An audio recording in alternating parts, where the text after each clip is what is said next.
Jacob's research is awful. Picking dodgeball players, I'm picking the kids that can throw the ball. I just blew LeBron. I don't care what team he's on. Okay. No, it's okay. They did a broadcast this morning and had like one viewer. Good job, guys. That was me again. Sure. Did we ever see a cover of Eddie Murphy's Party All the Time? But this is the Lions we're talking about. So anything's possible. Kicker, long snapper. Nobody else matters, right there. Not to me. Not to me. It's top 5 time. Top 5. Today. Wow. Did you really say that Miss Congeniality is better than The Blind Side? I said she dressed like a hooker. This is at a diner. You know, show some respect, show some class, and just don't be a bunch of dummies. See, I think there are other better gangster movies than Scarface. For God's sakes, look at your goddamn boots. For God's sakes, it's starting to grow roots.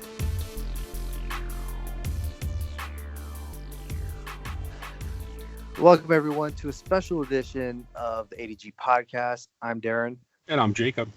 And we are joined by a special guest. He just made a brand new documentary about what it's like being a Detroit Lions fan. And me and Jake both agree that if you are a Lions fan, you know the pain and suffering that this team has put you throughout these many, many years and many decades. You have to see this. It's called Heart of a Lions Fan. We're joined by the director, creator of this wonderful documentary, Michael Vanderpool, joins us on the ADG podcast. Michael, how are you, sir? I'm good. Thanks for having me on. I appreciate it. Great. So first question is why? Why make this documentary?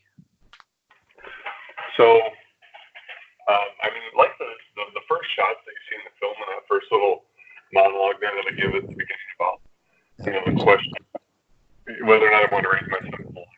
Like, that was a legitimate moment. Like, that was after that Packers game with the Hail Mary. I shot that little clip with my son, threw it together with the voiceover, and then I sat on it for about a year. Finally showed it out, and I think Matt Derry was one of the first people that saw it, and he was just like, dude, you got to do something with this. You got to do something with this. So I talked to a producer friend of mine, Brad Burkhart, showed it to him. He liked the idea. Found a director of photography and another producer, Matt Barth, who liked the idea, and we just basically a couple weeks later started shooting. Mm-hmm. So you spent a lot of time going to the tailgates, talking to many different people, lifelong Lions fans, new Lions fans, and basically, what was the reaction people were giving you when you were approaching them and asking them questions about this documentary? Everybody was like ridiculously awesome with just how cool and hospitable they were with just wanting to share, We've all got shared moments with our Lions history, but then each of us has like those individual things that we remember. And I think that was just the coolest part about the whole thing is like, even though these were strangers on the street that we were running into, like within 30 seconds, right, we've all got this shared history and are almost just immediate friends, Right. So, like you interviewed, how many people did you actually interview for this documentary? Man, you know what? When I finished it, I had actually counted everybody, and now I don't even know for sure because there's a lot of stuff that we couldn't fit into the film itself just for time. Mm-hmm. But it had to have been close to 50 people. Wow. Out of those 50 people, did you have one favorite interview where someone said something so poignant? So like, it's like, I can totally understand why this person wants to be a Lions fan throughout their entire life. You've got guys like, Ron Cracchiola, Crackman. He's, one of the more famous Lions fans. Right. He's just a fun guy. You know what I mean? Like in the film, he's got his line there about, guys selling their boat after they go, don't catch any fish, just cracks me up every time I hear it. But then I think that the moment that really sold this for me or kind of made this for me was when we were interviewing Kevin Lawson. He was talking about that trip to the Thanksgiving Day game with his dad. I think that was pretty cool. Yeah. That's when I felt like, wow, there's something more here than just a story about people watching football games, right? There's something deeper here. Exactly. Right, and I really like this documentary. And again, not too many spoilers because we really want people to see it. Now, what I think is this whole documentary really gives an insight to not us, because we live in the surrounding area, we experience it. Even though we're across the river from you in Canada, the Detroit Lions are our team. But I think it gives a good glimpse to the national media or even the fans outside of, well, in the rest of the U.S., that are fans of other teams, what we as Detroit Lions fans kind of have to go through and have gone through, and gives them a glimpse of, well, it's a harsh word, but the suffering that we have gone through for so many years. And I think it begins to give them an understanding. And I think what you've done here is opens the door for them to kind of understand what it means to be a Lions fan. I thought that was great. A lot of insight, a lot of detail. Cool. Especially with the last interview, yeah. Media people, yes, I don't know, they are media people, but when they're telling their story about watching the Lions and stuff, they're telling it as fans. So you've got their perspective, then you've got these, I don't know how old you guys are, I'm 43. We've got, some of these 20-year-old guys who are like, oh man, it'll be better next year, and oh man, you don't even know, dude. You don't even know what it's really like. You're just a baby. Yeah. No, I think a common phrase that we hear is that, when a new coach comes in or a new GM comes in, it's that moment when you talked about in the film, when that person becomes lionized. And, and it becomes, and you hear it on the radio all the time when you hear the same old Lions, because that person become lionized. You were talking about, like, is it a curse? Is it just something about this team that is just doomed for failure for the rest of, I don't know, our lives? You pretty much got to accept the fact that it's going to be forever. That's the only way you can survive this whole thing. Don't expect anything, folks. Yeah. It's been 60 years. Don't expect anything. Well, as a filmmaker, and your passion for the team obviously comes through in the movie. What do you think of the new campaign of Sell the Team? Man, it's hard, right? But I get it. I mean, as a fan base, we are so frustrated, right? Like, you've been to tailgates and seen some of the stuff the fans do for this team. Yes. And how much they support the team, and we just want to have a chance, right? We just want our season not to be over in freaking October, right? Like, that's all we really, really want. And for so long, I've been, never been a sell the team or fire forward type of guy. But man, there's one constant over 62 years now of trying every single different thing, from coaches to quarterbacks to who knows who, right? The one constant is ownership. Exactly. You brought it up in your documentary that the day that William Clay Ford bought the Lions, John F. Kennedy Jr. was shot. Yeah, I think that was Fred. Yeah, that was Freddie the Pizza Man. Credit him for that one. Exactly. That one. Freddie's a great guy. I don't know if you guys ever get to talk to Freddie, but Freddie's a great guy. Yeah, no, and I think that's not a good sign right there. Maybe if he would have waited or bought him the day before, maybe it would be different. There's just something, right? I don't know if you guys have ever seen it. There's like a short ESPN did about the Lions and the curse, right? And it's like, what the heck is them people that talk to ghosts, right? Like, about whether or not there was a curse and exactly, right? There's something, there's something here. Exactly.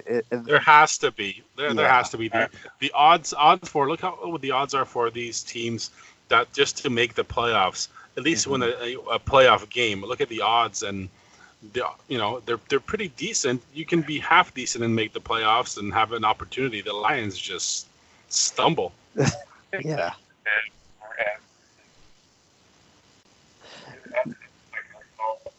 It's like poker. There's some days, you go play poker and you're just firing on all cylinders in the zone and everything's working. And then there's some days, man, it's just what it's like being a Lions fan. You know, like I think Frank Beckman's got the line film, another great line from the film that I appreciate was it's always something. It's always something. Exactly. Yeah. It's like, and I tell Jake all this time because we always recap the Lions game on every podcast, and it's painful. Yep. It's painful. But dude, how do you guys do that anymore? We drink a lot. We drink a lot. Yeah, you know, and yes, heavily. I listen to Matt Derry a lot because he's just a friend of mine that I've kind of helped to make this thing even happen, right? And I'm like, how do you do this, dude, every single day? These guys in the radio like Courtney and Belizean, and then I don't listen to 97.1, but like those guys, man, it's like, what can you do anymore? But just shake your head, right? That's true, and we had Legion on our show before, and that guy's super positive. We love him, but man, that must be really hard. Yeah, he tries to, but Mike, let me ask you this: like, do you think that all these Lions fans come together because we are a bunch of losers and haven't won anything since 1957? Could it be that like this terrible team brings people together? Yeah, I mean, there's obviously some of that, right? Like, it's just this shared experience that we have, and yeah, it's easy to be a Patriots fan right now, right? Right. It's easy to be a Steelers fan. Why do you think there's so many stinking Steelers fans all over the place? Mm-hmm.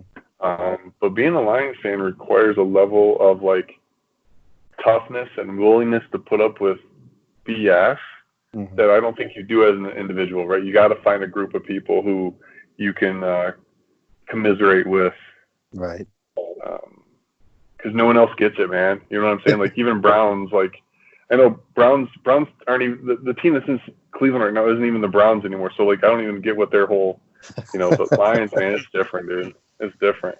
Yeah. Well, at least in theory, the Browns actually, became a better team in Baltimore, but so they kind of had a way they could go. Hey, I'm still hoping that someday the Detroit Lions become the London Lions, and I can go some of those games. It would only make sense, right? There you go. Yeah, it would take our team to either have the threat of relocating or being sold to really get the fires going under whoever is going to take over this team, because we talked earlier before the interview started that you didn't watch the game yesterday, and unfortunately I had the privilege of watching it live, and it was just I've seen a game there when it was a sold out crowd, but seeing that yesterday when it was like I would say maybe 65-70% full, it wasn't the same thing. Like it wasn't the same atmosphere. People weren't really positive because there's nothing positive about this team to be positive about. Is this something that we're just gonna have to have another? We're just finishing one decade of garbage. Are we in store for another losing decade in the 2020s? So the year before we got Stafford, we were 0-16, right? Right. Yes. We've had Stafford for 11 years. Mm-hmm. Stafford goes down this season, and how many games have we won? None, 0. right? Yeah. Basically, we were an 0-16 team before him, 0-16 team without him. So 11 years of not having to draft the quarterback position. Right. We built nothing. Like if that doesn't just tell you what 10 years means, or you know what I mean? Like what have we ever seen that's going to give us any bit of hope that this team can actually get its poop in a group? I haven't seen anything. Exactly. I mean, but that's why though, like the going to the games and letting your afternoon be dictated completely by whether or not the Lions win or lose, it's just a recipe for misery, right? Like, yeah, you can get irritated that they lose, but man, after about 4:30, 5 o'clock, by the time that second game starts, you just gotta let it go. I mean, exactly. You see these players on Twitter, they're letting it go before they're even off the field, right? Exchanging jerseys, everything else like that. I just think like we care so much as fans, and I get it, right? The whole fanatic, all that kind of stuff. Mhm. But being a Lions fan, man, if you're there for the wins and losses, woo-wee. Right. I think what all of I us fans are. got a documentary for you if you're there for the wins and losses that you need to see. I think as Exactly. fans, we're so pent up as in this area for the team to do something. We'll take Mhm. anything and try to make it matter. You know, that they win a game. Okay, good. They're back in it. There's something positive Yeah. there. Yeah. You know, I think we're making stretches for and grabbing at straws here. I think the overall picture needs to change. Mike, I wondered, did you ever try to reach out to the Detroit Lions for this documentary? Yeah. And they politely declined? I will say no comment. That's kind of no Okay. comment. Well, at least you got an answer. Nobody answers to us. So. I think that's at least you can do is get someone that works for the team or represents the team in this documentary just to get their perspective on these diehard fans. Yeah. I will tell you this. One of our producers asked if we could interview Martha, and we told no. So Okay. we tried, folks. We tried. Hey, that's all you can do. That's all it doesn't hurt to ask. Exactly. Yes, but if you were to, let's say if Martha Ford did agree to do an interview with you, what would be the first question you would ask her? I mean, for sake of the documentary, right? It would be like, just can you empathize with the fan base? Like, can you even begin to put yourself in the shoes of what the fans go through? Right. Like how much this honestly, what this team means to so many people, not just from Detroit, but Canada, right? Mm-hmm. Obviously. Yep. Even, talking to people. I know people who are Lions fans living in Green Bay, for goodness sakes. What's that got to be like? On Sunday in the freaking calendar, is there? Yeah. And just like, what is it? Like, Mm-hmm. what are they? I don't even know. That's a good one. Yeah. I think we all think that we would, just want to land base her, but then again, she's 95 and just probably doesn't even know what day it is, to be honest with you. And even like the whole team and everything, like I'm sure that they're all trying to win. I give Rod Wood heck on my Twitter page, right? I'm not a fan of the job that Rod Wood has done. Rod Wood's a person, Right. I think it's great, and you treat people with respect as people, but when it comes to like the job that this football team is doing, everybody's trying to win, yet nothing is working. And what is it? I mean, we've hired Super Bowl coaches. We've had people selecting candidates for positions. I mean, college coaches, coordinators, blah, blah, blah, blah, blah, and nothing works, man. Exactly. Well, it's embarrassing if they're hiring. Go ahead. No, I say with Martha, it might just be, hey, Martha, I think you probably need a hug, right? like it's got to be hard being her, right? Because you want to win. Yeah. You want to win. Yeah. You don't like those banners in the stands. What owner would like seeing a banner of themselves? And I'm sure it hurts the kids too. You know what I mean? Mm-hmm. Here's the follow-up for you. As fans, we pay for everything, so we feel like we've got the right to be that critical. Of course. Yeah. Well, as a follow-up to that, now, do you think maybe their problem is they don't know the business? They don't know the football business. Now, Rod Wood isn't really a football NFL guy, is he? Then they hired these guys who, from New England, who promised a lot, came from a certain type of football business that they do down there, and they relied too much on that. Like, look at when they did the job search for a GM and a coach. They didn't do it internally, thank God, like they usually do. They asked the NFL to help. Well, maybe that wasn't the way to go either. Well, yeah, that's like I said earlier. Well, everything they do is wrong. Bill Belichick could probably come here next week, next year, whatever, and be 3-12 or 3-13. I mean, because Stafford would get hurt or something.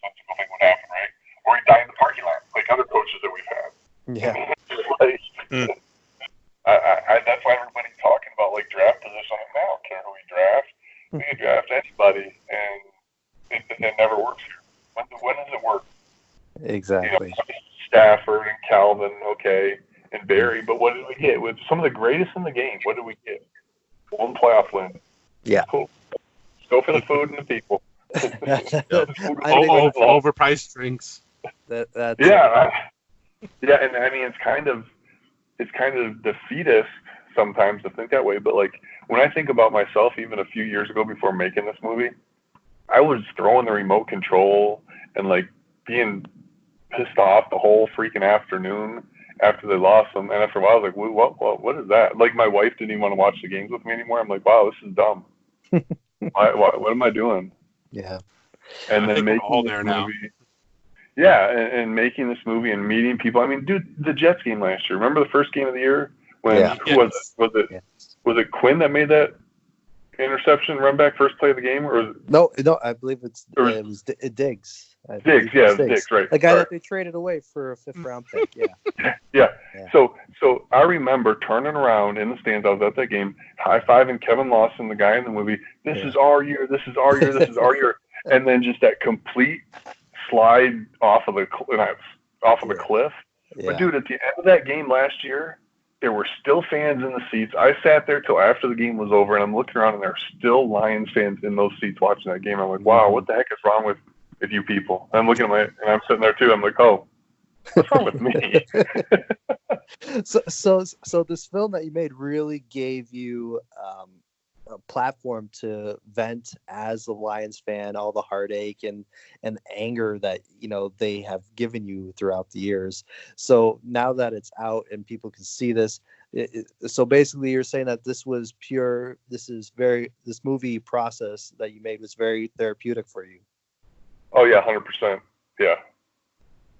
I mean, again, because as a Lions fan before this, I didn't have my the closest person I had to watching games with me, other than Thanksgiving with my family, was a guy from college, right? And then the second person to actually hang out and watch games with me was my wife, her being a Lions fan. But then when I started being this insane Lions fan throwing the remote and stuff, and she didn't want to watch it with me, I kind of just had nothing, right? I had no people to watch this stuff with, to even commiserate with, to share some stories with. This film totally changed all that. I mean, I can still go to tailgates and see people from when we shot, 2 and 3 and 4 years ago, and catch up with them like old friends, and it's awesome. I mean, that is definitely the best part of this whole thing is the part of the Lions family that I get to hang out with now and spend time with. Absolutely. Is there any plans for future documentaries about the Lions or any upcoming projects for you?